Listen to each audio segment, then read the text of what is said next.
오늘 본문의 말씀을 통해서 코로나 시대에 흩어진 성도들을 위한 편지라는 말씀 제목으로 하나님 말씀을 전하겠습니다. 코로나 시대에 흩어진 성도들을 위한 편지라는 제목입니다. 지금 설 연휴가 시작되었죠. 어제부터 이제 이번 주 수요일까지 연휴인데요. 또 그러면서 어제 보니까 이 코로나 확진자 수가 17,000명이 넘었습니다. 그럼에도 이제 고향을 가시는 분도 계셨고 이미 가신 분도 계실 텐데 우리 이번 설 명절은 특별히 건강하시고 또 안전하시고 그러면서도 행복한 그런 명절 되시기를 주의 이름으로 소망합니다. 오늘부터 약 3개월 동안 우리는 이 야고보서를 강해를 하려고 합니다. 이 야고보서는 처음부터 논란이 참 많았던 성경입니다. 쓰여지기는 제일 먼저 쓰여졌는데 이 성경으로 정경으로 들어오기는 제일 마지막에 포함되어진 성경이 바로 이 야고보서입니다. 몇 가지 이유가 있었는데 첫 번째는 이 사도적 출처가 기원이 이 정확하지 않아서였기 때문이었습니다. 오늘 이 야고보서의 저자인 야고보라는 인물은 당시에 굉장히 흔했던 이름 중에 하나였다고 그래요. 구약의 야곱이라는 이름에서 유래가 된 이름이 야고보인데 야고보는 당시에 굉장히 흔했고 신약성경에도 여러 야고보가 등장합니다. 대표적으로 이 세베대의 아들 야고보, 알페오의 아들 야고보, 그리고 세례 요한의 동생도 야고보였고요. 우리가 잘 알고 계신 예수님의 동생 중에 한 사람도 야고보였어요. 그러니까 이 저자가 누군가 하는 문제도 상당한 고민이었고요. 또 한 가지 문제는 야고보서에는 딱히 중요한 신학적 교리나 또 이슈가 포함되어 있지 않아요. 담겨져 있지 않았다는 거예요. 야고보서가 강조하는 건요, 성도의 삶, 그리고 실천, 행동이었다는 것입니다. 그러다 보니까 학자들은 이 야고보서를 뭐라고 정의를 내렸냐면 이 실천적인 책이고 행동을 강조하는 책이다라고 이 결론을 내렸다고 합니다. 그런데 야고보서를 읽어보면 물론 실천과 행동을 우리에게 강조하고 있지만 이 야고보는 우리가 어떻게 실천해야 되는가, 어떻게 행동해야 되는가, 예수 그리스도 안에서 올바르게 실천하고 우리가 그리스도인으로서 올바른 삶을 살아야 된다라는 것을 강조하고 있다는 사실이죠. 우리가 무조건 열심히 교회 다니고 열심히 신앙생활만 해야 되는 것이 아니라 우리가 올바르게 신앙생활하고 올바른 그리스도인이 되어야 된다라고 하는 교훈이 이 야고보서에 담겨져 있습니다. 오늘 제가 이 야고보서를 여러분과 함께 이 올해 처음으로 함께 나누고 싶었던 이유는 야고보가 이 서신을 쓸 때의 당시의 이 상황과 제가 보는 관점에서 요즘 이 시대의 상황이 거의 흡사한 부분이 참 많다라는 그런 생각이 들어서입니다. 그러면 왜 우리는 이 야고보서를 함께 배워야 되고 은혜를 나눠야 되는가라고 하는 시대적인 이유가 있습니다. 방송실 떠주시고 첫 번째 이유는 뭐냐면 한국교회는 지난 1세기 동안 값싼 구원론과 현세세의 축복이라고 하는 양극단적인 신앙을 토대로 교회가 성장해 왔습니다. 그러니까 이 값싼 구원론과 그리고 현세 축복론의 양축을 축으로 지난 1세기 동안 교회가 이제 성장해 왔다는 사실이에요. 마틴 루터가 종교개혁을 할 때 그 교리 중에 하나가 바로 이신칭이라고 하는 그런 교리입니다. 이 교리는요, 오직 믿음으로만 구원을 받는다라는 그런 의미예요. 인간의 본성은 모두가 다 타락해 있기 때문에 우리 인간의 어떠한 노력과 그리고 어떠한 선한 행위를 가지고는 절대로 우리가 구원을 받을 수가 없어요. 그래서 우리는 오직 예수 그리스도를 믿고 예수 그리스도에 의하여만 구원을 받을 수 있다라고 하는 교리가 이신칭의 교리입니다. 그런데 이 예수 그리스도만 구원을 줄 수 있다고 하는 이 구원론이 변질되어져서 우리가 아무것도 하지 않아도 예수만 믿으면 구원을 받을 수 있다라고 하는 이 구원론이 한국 교회에 오랜 시간 동안 뿌리를 내렸다는 사실이에요. 그러니까 성도들이 사실은 굉장히 쉽게 구원을 받았다고 생각하겠죠. 그러니까 굉장히 쉽게 교회를 떠나는 현상이 일어나지 않아요? 그렇죠? 조금만 힘든 일이 생기고 시험이 와도 교회를 떠나고, 그리고 너무 쉽게 교회도 옮기는 일이 벌어지게 됩니다.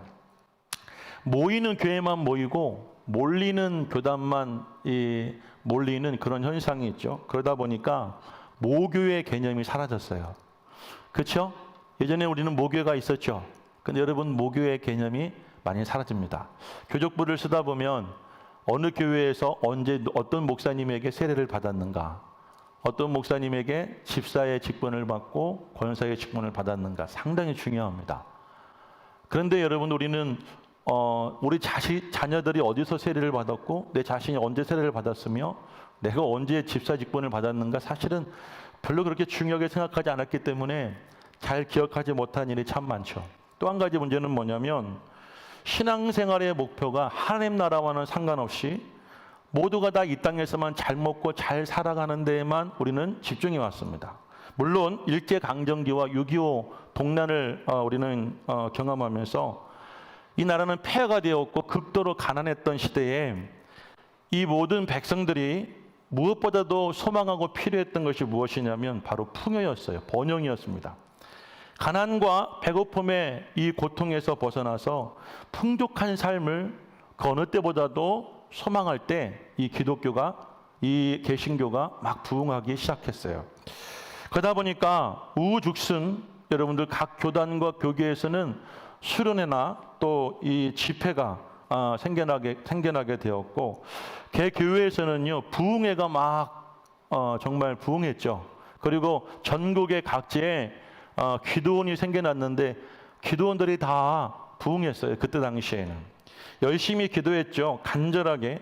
이 모든 교회와 기도원과 모든 집회를 움직이는 가장 큰 힘이 무엇이었냐면 바로 축복이라고 하는 강력한 힘이었어요.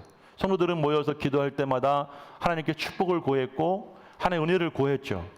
하나님께서는 그 기도를 들어주셔서 그때부터 지금까지 대한민국은 초고속 성장을 하게 되었습니다. 제가 자료를 보니까 작년 우리나라가 경제적으로 이 선진국 안에서 경제 순위가 몇 위에 들었는가를 살펴보니까 11위에 들었다고 합니다. 전 세계 선진국 중에 대한민국 경제 순위가요 11위예요. 엄청난 발전을 이루지 않았습니까? 불과 한 50년, 한 60, 70년 만에 여러분 이 나라가 엄청난 이 발전과 또 번영을 이루게 되었다는 사실이에요. 그런데 상대적으로 계속해서 기독교의 인구는 하향 곡선을 타고 있지 않아요? 집회는 사라지고 교회들도 약해지고, 그리고 전국에 있었던 기도원들은 이제 어떤 대표적인 큰 기도원 몇 개만을 남겨놓고 대부분 다 사라지고 말았습니다. 그 이유가 무엇일까? 제가 고민해 보니까 이것이 정답은 아닐 수 있습니다. 그런데 우리나라의 교회들이 값싼 구원론과 또 이 현세에서의 축복만을 지나치게 강조하면서 지금까지 교회가 세워지지 않았을까라는 그런 염려와 또 그런 걱정을 해보았어요. 두 번째, 야고보서를 우리가 지금 이 시대에 이 상황에서 함께 나눠야 될 시대적 이유 두 번째는 무엇이냐면, 우리나라가 이제 이 고도 성장과 함께 교회도 역시 수적, 양적 성장을 이루었지만, 그런데 상대적으로 성도 개인의 신앙의 성숙은 우리가 온전한 그리스도인까지 이끌어내지를 못했어요. 100년이라고 하면은 굉장히 오랜 시간이에요. 그리고 나사렛 우리 성결교단도 이 땅에 교단이 들어온 역사가 70년이 넘었습니다. 70년이 넘는 역사 속에서 온전한 그리스도인들이 많이 배출되지 못했다는 것은 이건 역시도 우리 교회와 또 신학의 문제점 중에 하나가 아닌가 생각이 됩니다. 제가 왜 이런 얘기를 하는가? 이번 코로나를 경험해 보면서 정말 그동안 가려졌던, 쉽게 드러나지 않았던 우리들의 신앙이 이 코로나 때 다 드러났다, 저는 그렇게 생각이 됩니다. 2020년 코로나가 이제 한국에 들어오기 시작하고 1차 대유행 때가 언제였냐면 신천지 대구교회에서 집단 감염이 시작되었을 때죠. 그리고 2차, 3차 가전절 때에도 대부분 선교단체나 교회가 이 집단 감염을 하는데 굉장히 앞장을 서주었죠. 그러다 보니까 이 국가 그리고 방역 단체에서는 이 교회를 비롯한 이 종교 단체에 집중 단속을 시작했어요. 그리고 공기업, 대기업을 다니는 성도들은 그 당시에 교회를 못 왔죠. 왜냐하면 그곳에서 교회를 나가고 만약 교회에서 감염이 걸린 것이 그 사실이 드러나면 그분들은 회사를 다닐 수 없는 그런 상황까지 그분들은 이르게 되었기 때문에 교회를 나올 수가 없었습니다. 그리고 언론도 역시 아주 굉장히 이 교회 안에서 이 집단 감염이 일어난 것에 대해서 이제 취재를 하였고 그것을 드러내면서 당시의 사회적 인식은 어땠냐면 교회에 나가면 예배를 드리면 감염이 될 수도 있다. 그리고 그곳에서 감염이 되게 되어지면 여러분들 사회에서 매장되어지는 그런 분위기가 있었어요. 여러분 기억나지 않습니까? 그래서 어디 가든지 내가 교회 다닌다라는 얘기를 하지 못했죠. 우리 같은 교단에 이 서해력교회라는 교회에서 감염이 되었는데 결국 그 목사님도 교회를 옮기게 되었어요. 그리고 이 청북 이제 신도시에서 원청북을 가는 길에 보면은 이 교회 순복음교회 하나가 있었는데 그 교회도 추석 때 재작년이었나요? 추석 때 집단 감염이 됐는데 그 교회도 결국 교회 문을 닫고 말았어요. 당시에 이 분위기는요, 교회가 감염이 되어지면 굉장히 공격을 받고 굉장히 여러분들 사회적으로 매장을 되던 그런 시절이 있었죠. 성도들의 마음은 위축이 되어지고 그러면서 점점 한 발 한 발 교회를 떠나게 되었습니다. 그래서 예배를 비롯한 교회 안의 모든 사역이 다 이제 기능을 잃어버리게 되었어요. 제가 최근에 이 수원에 있는 대형교회 장로님과 함께 이야기를 하는 중에 이런 얘기를 하시더라고요. 코로나 전에 주일학교 아이들의 수가 그 교회에 700명이었다고 그래요. 지금 몇 명으로 줄었냐면 70명으로 줄었다. 여러분 심각한 교회 문제성을 갖고 올해는 이 교회 학교의 재정이며 모든 인력을 집중 투입하고 있지만 한 번 무너진 이 예배와 이 모임은 쉽게 회복이 되지 않는다고 하는 한숨 섞인 이야기를 들었어요. 그의 교회 이야기만 아니라 우리 교회 이야기도 마찬가지죠. 그러는데 여러분들 이번에 명절 다가왔죠. 정말 우리나라도 10,000명이 넘어서 17,000명, 이제 아마 명절 지나면 2만 명 넘는다는 이야기도 나오고 있죠. 2만 명이 넘어가는데 고향은 가죠. 그죠?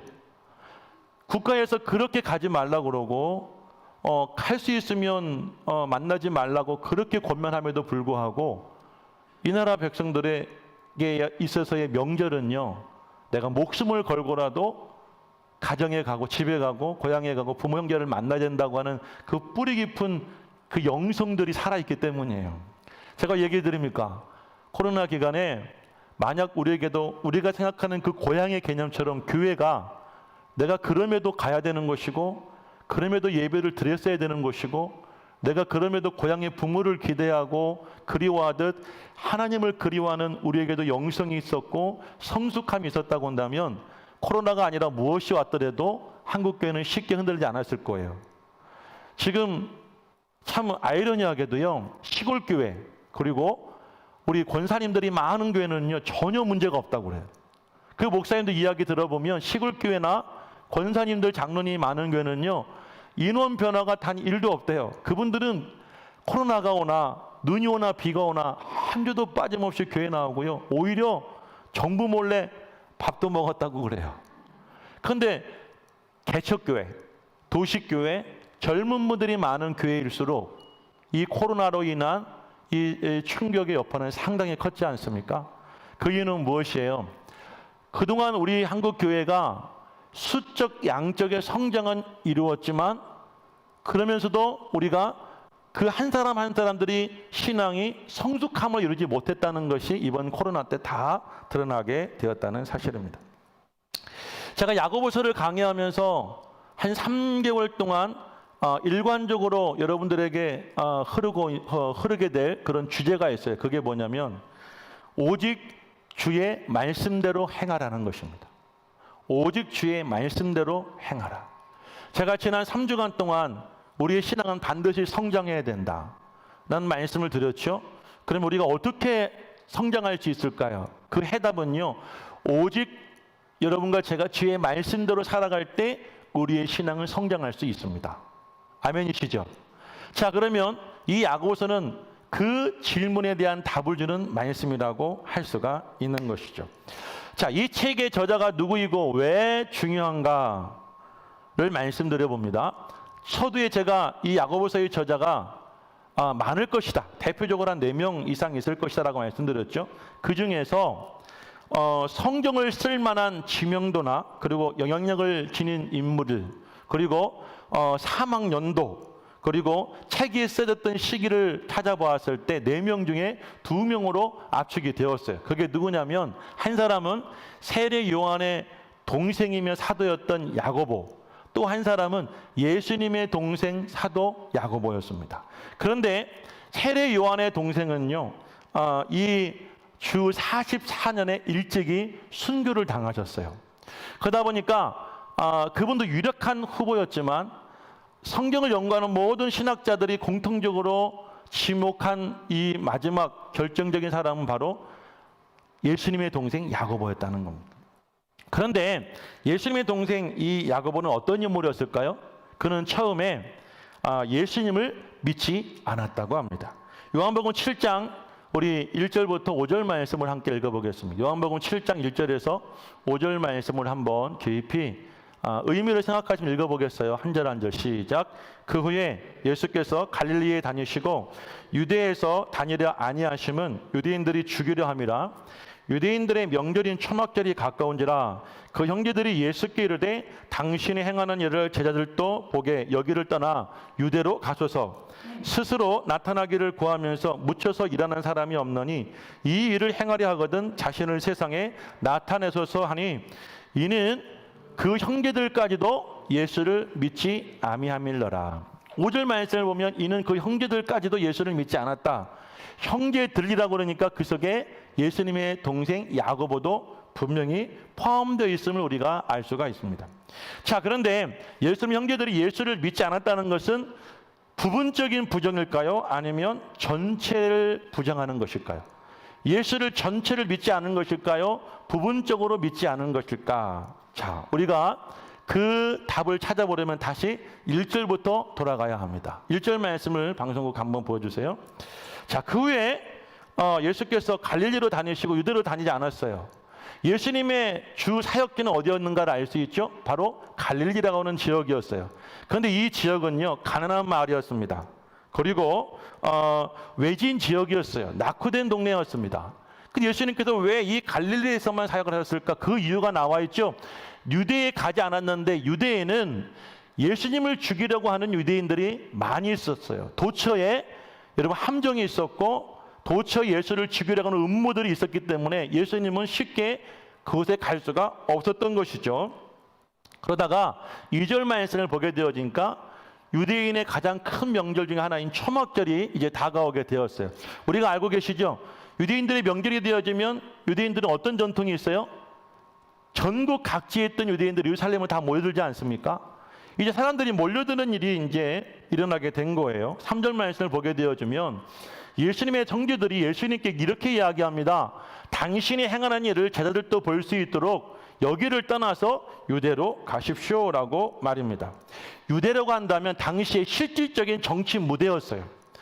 그러니까 이 형제들은 예수를 이렇게 말한 거예요. 갈릴리라고 하는 지역은 당신이 살기엔 너무나 좁은 동네니까 이 조그만 시골 동네를 떠나서 할 수 있으면 유대라고 하는 도시 동네로 가서 당신이 좀 살아보십시오. 당신의 이름을 좀 세상 사람들에게 알리세요. 라고 그렇게 이야기를 하게 된 것이죠. 자, 그러면서 5절 말씀. 그 이유를 이제 4절 말씀에 말하고 있고요. 5절 말씀을 보면은 결론적으로 예수님의 형제들이 예수를 믿지 아니하밀러라라고 말한 거예요. 그러니까 여기를 떠나서 유대로 가라라고 하는 그 말 속에는 어떤 의미가 있냐면, 우리가 보기에 당신이 예사롭지 않아요. 내 형제지만 예수라는 사람은 뭔가 큰 일을 할 수 있는 사람이라는 걸 형제들이 알고 있었어요. 그런데 이 갈릴리라고 하는 이 조그만 촌동네에서는 너무나 예수님을 닮기에 작으니까 이곳을 떠나서 유대로 가라라는 그런 말을 하게 되었다는 사실이죠. 자, 그런데 이들은 뭘 몰랐을까요? 이들이 한 가지 놓친 게 있어요. 예수님이 이 땅에 오신 것은 유대의 왕으로 오신 것이 아니라, 실질적인 통치를 하기 위해서 오신 것이 아니라, 예수님은 온 인류의 죄를 대속하시고 죄를 구속하시고 우리를 구원하시기 위해서 오셨던 분이시죠. 그래서 예수님께서 십자가를 지시고 십자가에서 돌아가시고 3일 만에 부활하셔야 된다는 사실을 그들은 믿지를 않았던 거예요. 그러니까 이들의 믿음은 전체적인 부정이 아니라 부분 부정이었던 거예요. 그러니까 야고보는 초반기에 예수라고 하는 자신의 형제에 대해서 전체적으로 부정하지는 않았지만 부분적으로 이분이 하나님일 것이다, 구약에 예언되어져서 온 인류를 구원하기 위해 오신 메시아라는 사실에 대해서는 인정하지 않았어요. 믿지를 못했더라는 그런 사실이죠. 자, 그런데 야고보가 믿게 된 사건이 있었습니다. 야고보가 변화된 사건이 있었어요. 그게 언제였을까? 우리 고린도전서 15장 말씀도 읽어봅니다. 15장 3절에서 8절 말씀을 한번 다 같이 읽어보겠어요. 다 같이 읽습니다. 시작. 내가 받은 것을 먼저 너희에게 전하노니. 자, 여기서 나는 누구냐면 사도 바울이에요.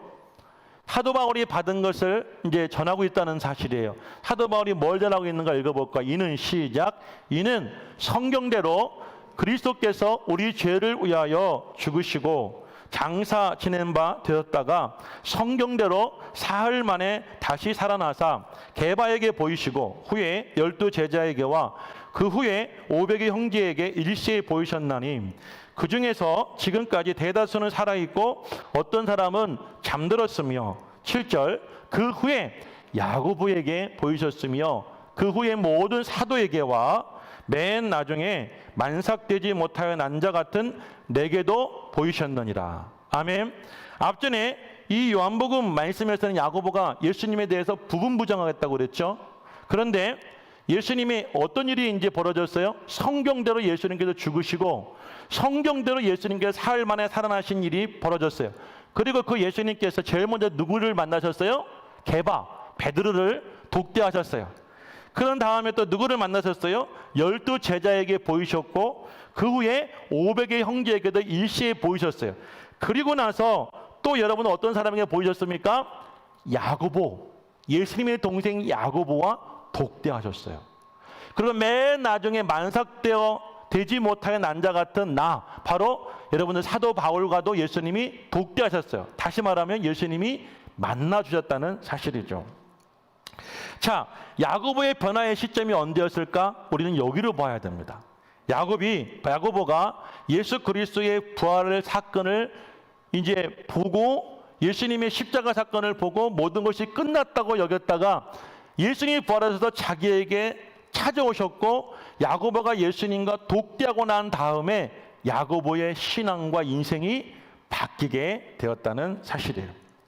자, 야고보는 훗날 예루살렘 초대 교회의 감독이 되었고 그리고 그의 마지막은 역사가 요세푸스에 의하면 예수님에 대한 충성과 그리고 헌신을 끝까지 포기하지 않았다는 이유로 AD 62년에 돌에 맞아 순교를 당하게 됩니다. 이것이 바로 이제 이 책의 저자인 야고보에 관련된 이야기예요. 처음엔 예수를 믿지 않았어요. 그러다가 예수님이 부활하시고 난 이후에 예수님을 독대한 결정적으로 자신의 신앙이 완전 부분 부정이 아니라 완전히 인정할 수 있는 신앙의 계기가 있었죠. 그런 다음에 그는 초대교회의 감독이 되었고 그리고 순교하기까지 이르게 되었다는 것이죠. 자, 이런 기본적인 기초적인 이 사실을 근거로 오늘 이 본문 1절 말씀을 다시 한번 읽어볼게요.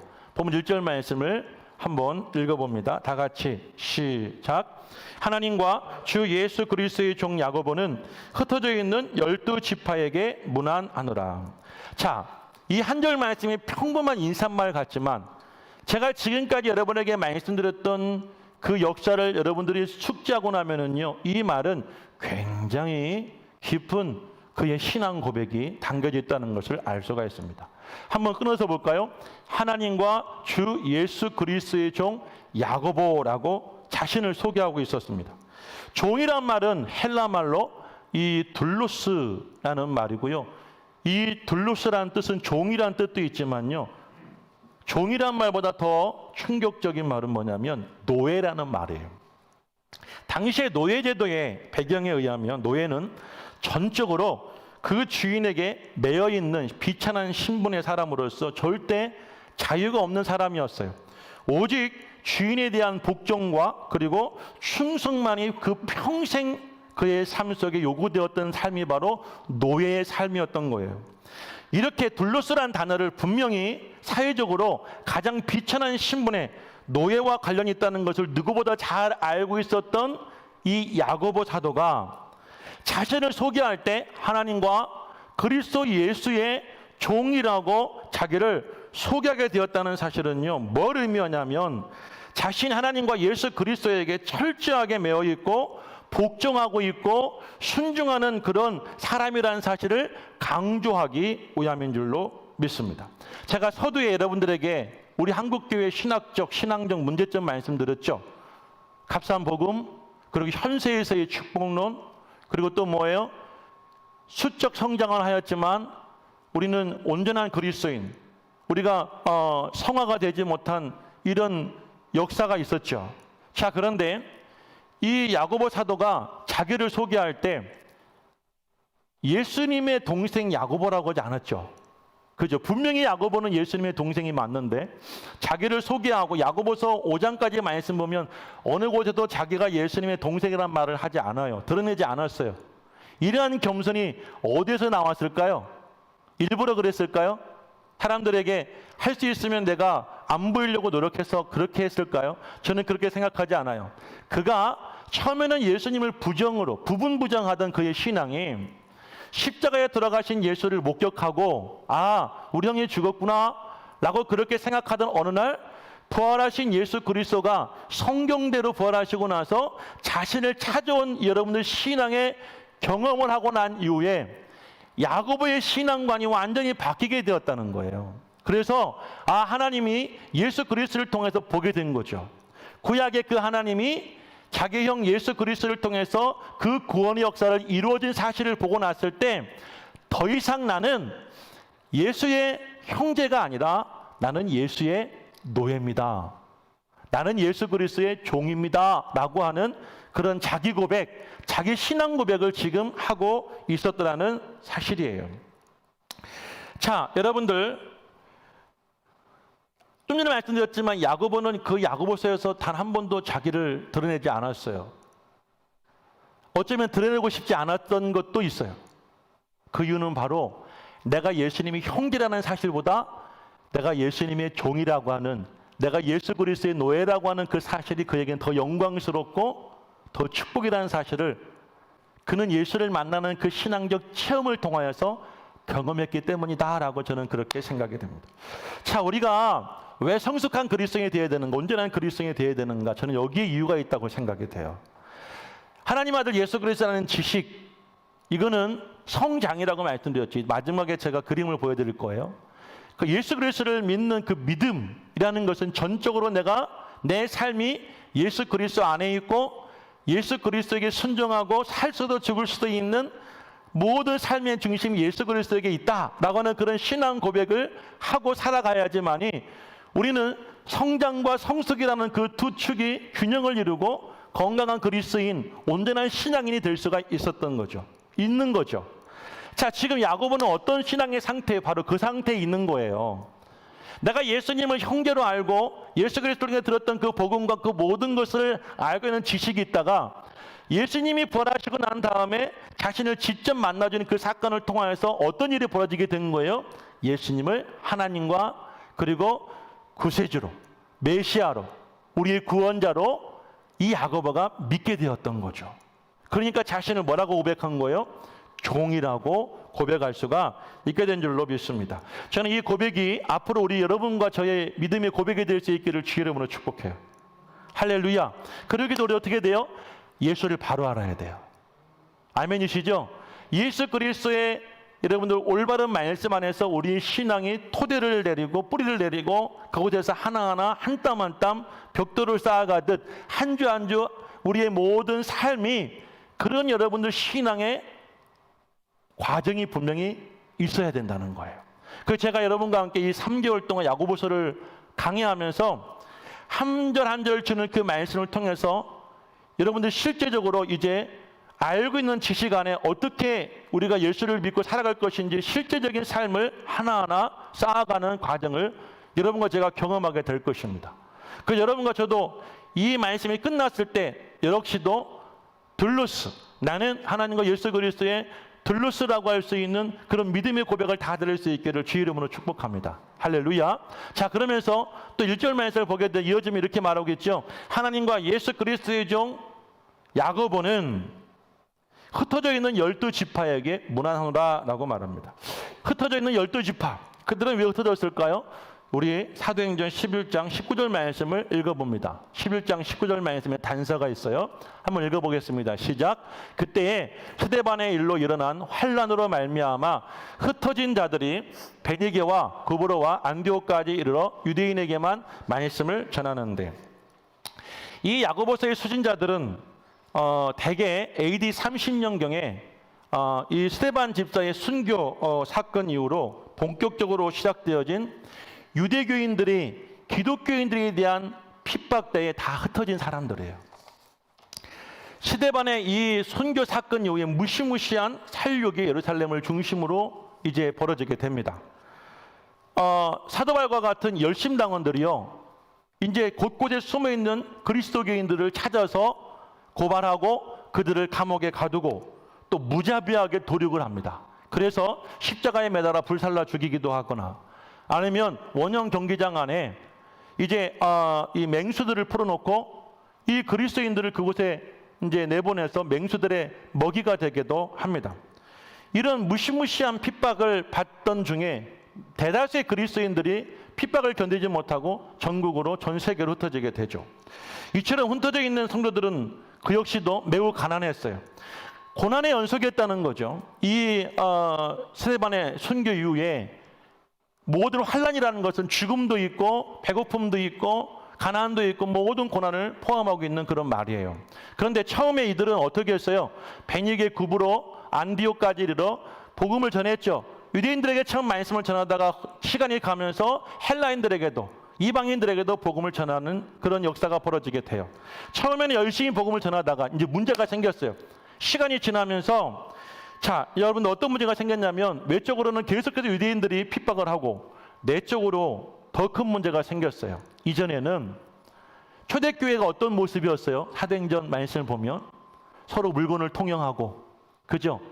가난한 자들을 위해서 교회가 나서서 그들을 도와주고 떡을 떼고 기도하고 날마다 모이고 이런 어떤 은혜로운 교회 분위기가 있었죠. 그러다가 시간이 지나자 이들이 어떻게 변질되어지기 시작했냐면 서로를 비방하고 서로를 판단합니다. 가난한 자들을 무시하고 차별하기 시작했어요. 그리고 더 큰 문제는 무엇이었냐면요, 오랫동안 지속되는 그런 시련 속에서 아까 말하는 그 환란 가운데 뭐가 있었어요? 가난이 있었죠. 이들이 여러분 세상과 타협하기 시작한 거예요.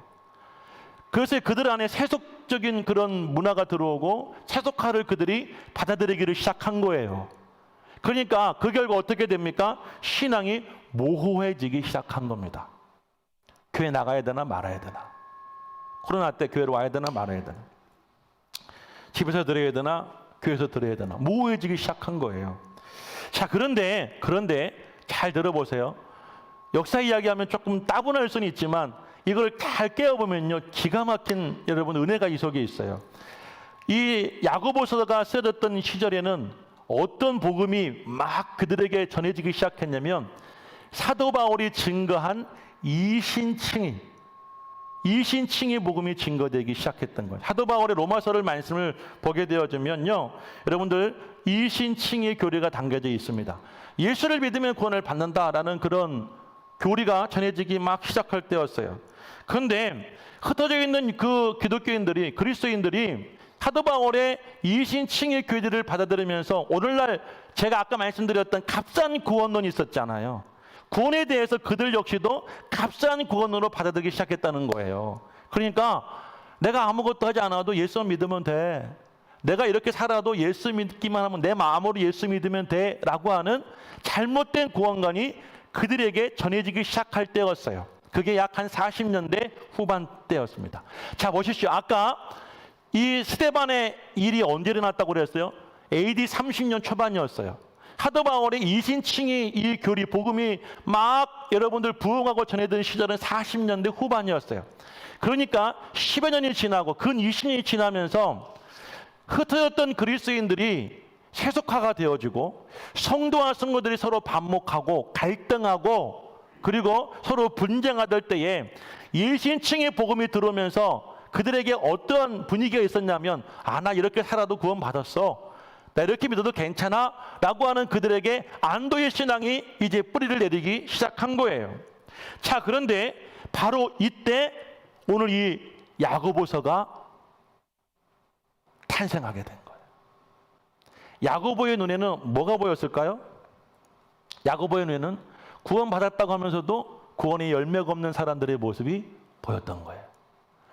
제가 오늘 여러 번 강조합니다. 값싼 구원, 그리고 현세에서의 축복, 그리고 성장은 하였지만 성숙하지 못한 한국교회의 이 문제점을 야고보는 그 당시에 유대인들, 흩어져 있는 그리스도인들의 모습을 통하여서 보게 된 거예요. 그 야고보가 뭐라고 말합니까? 행함이 없는 믿음은 어떤 믿음이라고 그랬어요? 죽은 믿음이다 라고 말했죠. 그래서 여러분들 그런 믿음으로는 구원을 이룰 수가 없다라고 강조합니다. 더 나아가서 사람이 행함으로 의롭다 하심을 받고 믿음으로만 아니다라고 얘기해요. 근데 여러분, 이것을 우리가 잘못 생각하면 믿음을 부정하는 것이라고 생각할 수 있어요. 그래서 이 야고보서가 이 사도 바울의 이 바울 서신과 굉장히 충동을 일으켰어요. 바울은 믿음으로 말미암아 이신칭이 교리가 담겨져 있는데, 야고보는 믿음만으로는 아니다, 우리가 행함이 있어야 된다, 우리가 삶의 열매가 있어야 된다라는 걸 강조했어요. 이거를 분리시켜서 이해해보면요, 이것과 이거는 서로 상반된 그런 교리로 생각할 수 있지만 서로 보완적이라는 거예요. 제가 아까 뭐라고 그랬어요? 야고보서가 언제 탄생했다고 그랬어요? 언제 나왔다고 그랬어요? 사도 바울의 서신이 이제 막 사도 바울의 이 복음이 증거되어지고 사도 바울의 그 신앙이 사람들에게 전파되면서 이신칭이 예수를 믿으면 구원을 받는다라고 하는 그런 교리를 사람들이 이제 전해지면서 그때 그 이후에 이 야고보서가 나왔다고 그랬죠. 그 사람들이 어떻게 한 거예요? 내가 지금 힘들고 어렵게 살아가고 내가 지금 이렇게 살고 있는 신앙을요, 그렇게 정당화시킬 수 있는 교리가 바로 이신칭이었다는 거예요. 난 믿기만 하면 돼. 코로나 시대에 뭐 어떻게 하냐고, 교회 나오면 안 된다고 그러고 나가지 말라고 그러는데 내가 그러면 되지. 자, 그러면 좋아요. 여러분도 한번 생각해 볼게요. 우리가 집에서 예배를 드리시는 분도 지금도 계시는데, 가정에서 예배를 드리면 우리가 지난 2년 동안요, 우리가 교회에서 예배를 드리듯이 주일날 예배를 드려서 교회를 나오려면 적어도 우리 여성분들은 1시간에서 1시간 반, 2시간 전에 일어나셔야죠. 그리고 예배를 준비하셔야죠. 아이들 깨워서 함께 교회 오셔야죠. 이 자리에 앉아서 이렇게 1시간 동안 예배에 온전히 집중하셔야 되죠.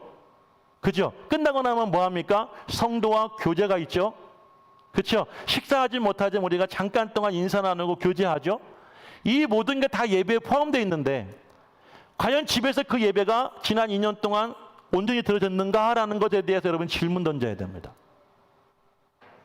흩어져 있는 사람들, 예루살렘을 떠나서 흩어져 있던 디아스포라 유대인들, 기독교인들이 과연 시간이 지나면서도 그들이 유대인들에게나 이방인들에게 복음을 전하고 그들은 모여서 예배하기에 힘쓰고 기도하기에 힘쓰고 예수님을 찾기에 힘썼는가? 그들은 그렇지 못했더라는 거예요.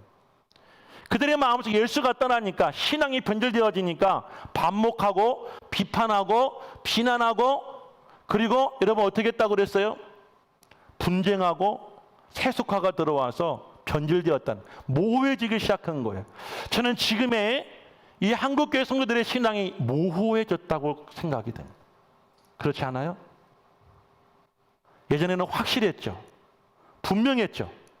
근데 지금은 모호해졌어요. 그때 이 야고보서가 탄생이 된 거예요. 제가 이 야고보서를 묵상하고 기도하면서 야, 정말 하나님이 요때에 주시는 말씀이었구나. 지금 우리가 꼭 받아야 되고 꼭 우리가 들어야 될 말씀이 바로 야고보서구나. 저는 지금이 위기라고도 하지만 오히려 기회라고 생각이 됩니다. 만약 이런 일이 없었다고 한다면 우리는 심각한 신앙의 교회의 위기의식을 느끼지 못했을 거예요. 여러분 자신과 또 여러분 자녀들의, 그리고 우리가 교회에 대해서 우리가 이렇게 심각하게 고민해보고 한번 여러분들 생각해봤던 기회가 과연 이전에 얼마나 있었습니까? 우리는 그저 교회 다녔던 거예요. 주일날 예배만 왔던 거죠. 우리가 바로 예수님을 알고자 하고 예수를 믿고자 하고 예수를 따르고자 했던 우리에게 그런 신앙이 없었어요. 열매가 없었어요, 사실.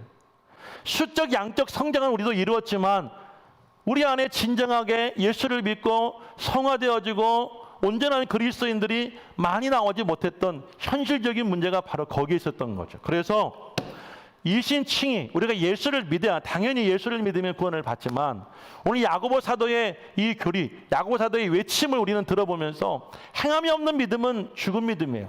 우리가 나무가 있는데 나무에 열매가 없다면 그 나무는 생명력이 없는 나무예요. 가치가 없는 나무죠.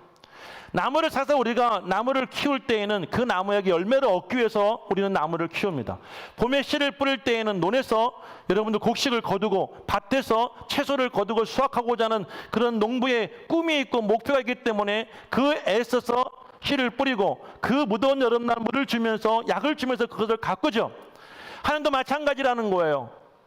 우리 믿는 성도들을 하나님께서 부르시고 우리와 동행해 주시고 우리에게 말씀을 주시고 성령을 보내주시고 우리 어려운 문제를 해결해 주시고 시간적 은혜를 주시고 이 모든 하나님의 수고는 무엇이냐면 하나의 열매를 맺게 하고자 위함이라는 거죠. 자, 이제 마지막 그림 하나 우리 방송실 띄워주세요. 우리가 지난번에 했던 그림이에요. 자, 없어요? 가운데에 세모 모양으로 없어요? 자, 기억나십니까? 시소 모양이 있었죠. 가운데는 세모 모양으로 성화라고 하는 단어가 있었어요. 성화 밑에는 온전한 그리스도인이라는 단어가 있습니다. 이것은 에베소서 4장 13절 말씀을 제가 증거할 때 보여줬던 그림이에요. 자, 시소 모양의 여러분들 이 중심에는 성화라고 하는 온전한 그리스도인이라고는 그런 우리의 목표가 있어요. 양쪽 끝에는 뭐가 있냐면 성장과 성숙이 있습니다. 성장이라는 것은 예수 그리스도를 아는 것, 성숙이라는 것은 예수 그리스도를 믿는 거예요. 자, 이것이 서로 균형을 이룰 때, 균형을 이루면서 우리가 성장해 나아갈 때 우리의 믿음이 우리가 온전한 그리스도인이 될 수가 있습니다. 그런데 이것이 한쪽으로 치우치게 되어지게 되어진 기형적인 성장하게 되는, 우리가 대한민국 교회가 100년 동안 그랬던 것처럼. 그래서 이제부터 한국 교회에 방향이 설정됐어요. 많은 목사님들이 하나같이 외치는 말씀이 그거예요. 교회가 온전해야 된다는 거예요. 올바른 방향으로 성장해 가야 된다는 거죠.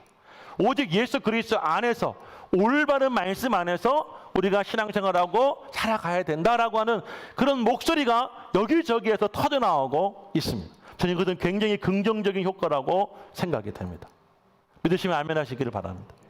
자, 그래서 이제 오늘부터 앞으로 3개월 동안 저와 여러분들이 야고보서 말씀을 함께 나누게 될 거예요. 한 절 한 절 주옥 같은 그 말씀을 통해서 정말 실제 삶에서 적용하고 그 삶 속에서 여러분들이 담아낼 수 있는, 이 말씀대로 살아갈 수 있는, 그 내가 구원받았다고 하는 그 확신과 증거가 여러분 스스로에게도, 그리고 여러분 삶 속에서 하나하나 그 흔적들이 나오고 드러날 수 있는 그런 성숙한 그리스도인들 다 될 수 있기를 저는 예수 이름으로 간절히 축복합니다. 할렐루야. 명절날 가족이 모여요. 그러면 부모님들은 자녀들에게 기대하는 게 있죠. 작년보다 좀 나아지기를, 사업이 나아지거나 직장이 나아지거나, 아이를 결혼했으면 아이를 낳거나, 결혼 안 했으면 결혼하거나, 취업 안 했으면 취업을 하거나, 뭔가 부모에게는 기대감이 있죠. 그런데 결혼하지 못한 청년들이 집에 가면 제일 듣기 싫은 소리가 뭐라고 그래요? 결혼해라. 그렇죠? 그런데 이 말은 당연히 해야 될 거예요. 그 청년은 당연히 나이가 되고 때가 되면 결혼해야 되는데 자신이 결혼하지 않은 거에 대해서 부모가 당연히 결혼해라 라는 그 말씀을 들은 것을 들어야 될 때 그것을 정말 내 역사적 사명으로 알고 목숨을 걸고 그 애는 결혼을 해야 되는 거예요. 이게 여러분의 효자예요. 근데 자식들이 뭐라고 그래요? 제일 듣기 싫은 소리 1위가 결혼하라는 말이에요. 그래서 명절날 집에 안 간대. 그래서 명절날 사촌 집에 안 간대. 그 소리 듣기 싫어서. 이 모습이 우리의 모습입니다. 하나님이 때가 되어지면 당연히 우리에게 바라시는 신앙의 열매가 있어요. 그런데 우리는 열매를 맺지 못하면서 우리는 자꾸 어떻게 해요? 듣기 싫어해요. 아우 저 얘기 듣기 싫은데 목사 또 얘기하네. 아 저 설교는 안 했으면 좋겠는데 또 얘기하네. 듣기 싫은 소리가 아니라 담아내야 되는 소리가 되었으면 좋겠어요. 할렐루야. 우리 꿈교회 작은 교회입니다. 개척해서 시작한 작은 교회지만 우리 교회가 좀 건강한 교회가 되기를 원해요. 우리 교회 처음 슬로건이 뭐였냐면요. 젊은 교회, 건강한 교회. 제가 그때는 젊었거든요. 근데 우리 교회가 이제는 성숙해지길 원해요. 그래서 여러분들 우리 교회 지금의 여러분들 슬로건이 뭐예요? 공감이죠. 예수님과 공감하고 세상과도 공감할 수 있는 좀 더 성숙한 교회가 저는 되었으면 좋겠습니다. 저와 여러분들 그런 교회를 함께 만들어갈 수 있기를 간절히 소망합니다. 아멘.